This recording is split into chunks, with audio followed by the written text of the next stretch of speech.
সাব্বাস হিরো আলম। এবার এমপি ভোটে হেরে উপজেলা চেয়ারম্যান পদে ভোট করবেন হিরো আলম।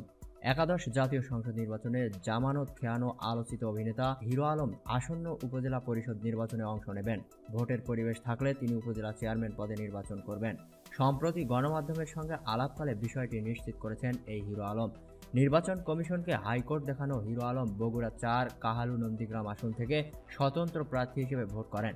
নির্বাচনে নিজের ভোটটিও দিতে না পেরে আক্ষেপ করে হিরো আলম বলেন, ভোট কেন্দ্রে গিয়ে দেখি ব্যালটই নেই। ওই আসনে জয়ী হয়েছেন বিএনপির প্রার্থী।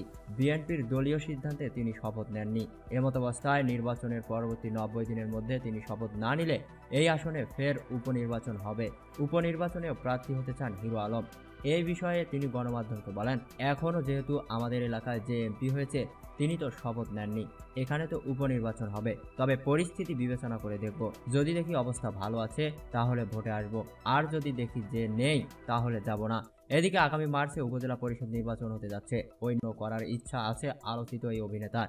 এই বিষয়ে জানতে চাইলে সংসদে জামানত হারানো হিরো আলম বলেন, এখন দেখেন সবকিছু পরিবেশের উপর নির্ভর করছে।